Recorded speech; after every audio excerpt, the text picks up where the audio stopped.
Dear student, आज के session में हम इंग्लिश ग्रामर की प्रैक्टिस एक्सरसाइज 16 को पढ़ने वाले हैं, जिसमें हम कुछ मॉडल्स के बारे में पढ़ेंगे कि किस प्रकार से मॉडल्स का यूज फिलिंग द ब्लैंक्स में किया जाता है। चलिए तो स्टार्ट करते हैं आज के इस सेशन को। फर्स्ट सेंटेंस हमारे पास दिया हुआ है, when he was young he filling the blanks cross the river. यहाँ पर ऑप्शन है कैन, कुड, वुड। तो सबसे पहले इस सेंटेंस को केयरफुली समझना है कि इसमें हम कैन, कुड या वुड के तीन में से किसका प्रयोग करें। तो व्हेन ही वाज यंग, जब वह यंग था या युवा था, तो he filling the blanks cross the river, वह रिवर को क्रॉस कर सकता था। तो आप यहाँ देखिए, एक ट्रिक मैं यहाँ बता रहा हूँ कि अगर यहाँ पर वाज और वर का प्रयोग किया गया हो और वहाँ पर मॉडल कैन या कुड का प्रयोग करना हो, तो यहाँ पर आप कुड का प्रयोग करें, क्योंकि ये पास्ट की कंडीशन में है, तो पास्ट की कंडीशन में से आना चाहिए। व्हेन ही वाज यंग, जब वह यंग था, युवा था, तो he could cross the river, वह रिवर को क्रॉस कर सकता था। तो यहाँ पर कुड का प्रयोग होगा। और इसी के लिए एक ट्रिक और रहेगी, अगर यहाँ पर एम इच आर का प्रयोग किया जाएगा तो उसके बाद यहाँ पर कैन का प्रयोग हो, क्योंकि यह प्रेजेंट की कंडीशन है। प्रेजेंट की कंडीशन में कैन का प्रयोग होता है। तो मान लीजिए यही सेंटेंस होता कि ही इज यंग, यहाँ पर व्हेन से मतलब होगा नहीं, क्योंकि पास्ट की कंडीशन पर ना बनाए इस सेंटेंस को, प्रेजेंट पर बनाए। तो ही इज यंग मतलब वह यंग है। He filling the blanks cross the river, वह रिवर को क्रॉस कर सकता है। तो यहाँ पर कैन का प्रयोग हो जाएगा। कब? जब एम इज आर होगा यहाँ पर, तभी यहाँ पर कैन का प्रयोग होगा। अगर वाज या वर है तो यहाँ पर हम कुड का प्रयोग करेंगे। इस तरह के सेंटेंसेस एग्जाम्स में आते हैं। नेक्स्ट सेंटेंस है हमारे पास, filling the blanks you like moving a bit. तो यहाँ पर वुड, शुड या कुड, तीन में से किसका प्रयोग करेंगे। तो ऐसे सेंटेंस जब भी आते हैं तो ये क्वेश्चन मार्क के आधार पर रहते हैं। यहाँ पर मिस्टेक थी सेंटेंस में, एरर्स है, तो यहाँ पर क्वेश्चन मार्क होगा।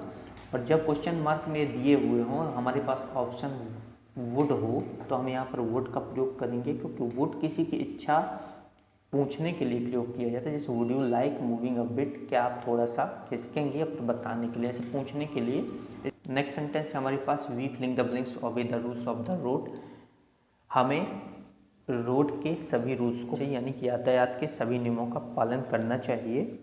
तो जब ऐसी बात हो कि यातायात के नियमों का पालन करना चाहिए, हमें अपने देश की रक्षा करनी चाहिए, माता पिता की आज्ञा माननी चाहिए, अपने टीचर्स का सम्मान करना चाहिए, तो ये ड्यूटी पर आधारित हो जाता है। यहाँ पर ये एडवाइज नहीं, एक ड्यूटी हो जाती, फर्ज हो जाती, हर व्यक्ति का एक कर्तव्य हो जाता है। इस कारण से हम यहाँ पर शुड का प्रयोग नहीं करेंगे, क्योंकि यह एडवाइज नहीं है, यह ड्यूटी या फर्ज है। इस कारण से आउट टू का प्रयोग करेंगे।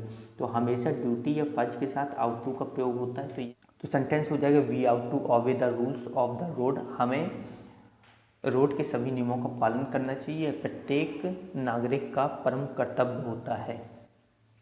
नेक्स्ट सेंटेंस हमारे पास, I filling the blanks borrow this book for a day.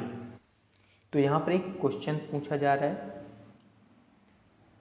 तो यहाँ पर बोला जा रहा है कि I filling the blanks borrow this book for a day. इस सेंटेंस में शुड का प्रयोग बिल्कुल नहीं होगा, क्योंकि हम इस सेंटेंस को ऐसे नहीं बोल सकते कि एक दिन के लिए मैं यह बुक बोरो कर सकता हूँ, करना चाहिए। तो यहाँ पर नहीं हो सकता, यहाँ पर कर सकता हूँ की कंडीशन होगी। तो यहाँ बोलेंगे I can borrow this book for a day, क्या मैं एक दिन के लिए इस बुक को बोरो कर सकता हूँ। इस तरह से सेंटेंस बनेगा। नेक्स्ट सेंटेंस हमारे पास, filling the blanks god bless you with a son. तो इस सेंटेंस में ये गॉड ब्लेस यू दिया हुआ, तो हमेशा याद रखना है कि यहाँ पर मे का प्रयोग होगा, may god bless you with a son. Next sentence में हमारे पास, it filling the blanks rain tomorrow, shall, may या कोट, किसका प्रयोग होगा। शैल का प्रयोग तो बिल्कुल नहीं होगा, कोट का प्रयोग भी नहीं होगा। तो यहाँ पर होगा मे का प्रयोग। इट मे रेन टुमारो मतलब कल वर्षा हो सकती है, ये भविष्य की बात है। यस्टरडे की होती तो हम कुड लगा देते, बट ये भविष्य की बात है। इस कारण से इसमें मे का प्रयोग किया जाएगा। संभावना के लिए मे का प्रयोग किया जाता है कि कल वर्षा हो सकती है। Work hard लेस्ट you feeling the blanks fail. हमारे पास ऑप्शन है कुड, वुड, शुड या मस्ट। इनमें से किसका यूज करें। यहाँ लेस्ट का प्रयोग किसी चीज़ को अपोजिट बताने के लिए किया जाता है। जैसे work hard लेस्ट you feeling the blanks fail. मतलब कठिन परिश्रम नहीं किया आपने, यू विल फेल, आप क्या हो जाओगे, फेल हो जाओगे। आपको फेल हो जाना चाहिए क्योंकि आपने कठिन परिश्रम नहीं किया। तो यहाँ पर हम शुड का प्रयोग करेंगे क्योंकि यह क्या है, आप फेल हो जाओगे यदि आप कठिन परिश्रम नहीं करोगे। इस पर आधारित ये सेंटेंस होता है, इस कारण से यहाँ पर शुड का यूज होगा। एक प्रकार की एडवाइज भी है और एक कंडीशनल सेंटेंस भी है। हमारे पास next sentence, the blind boy filling the blanks tell the time by touching the hands of the watch. यहाँ पर कुड, मे और माइट 3 ऑप्शन है हमारे पास।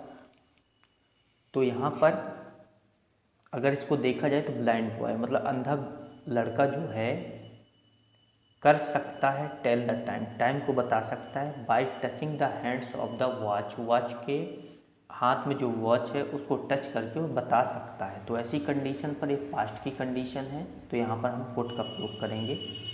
तो यहाँ पर सेंटेंस हो जाएगा, the blind boy could tell the time by touching the hands of the watch. तो आज के सेशन में हमने मॉडल्स के यूज के बारे में सीखा है।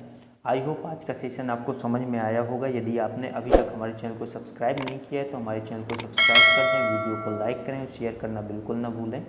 मिलते हैं इंग्लिश ग्रामर के प्रैक्टिस एक्सरसाइज 17 में। तब तक के लिए जय हिंद, जय भारत।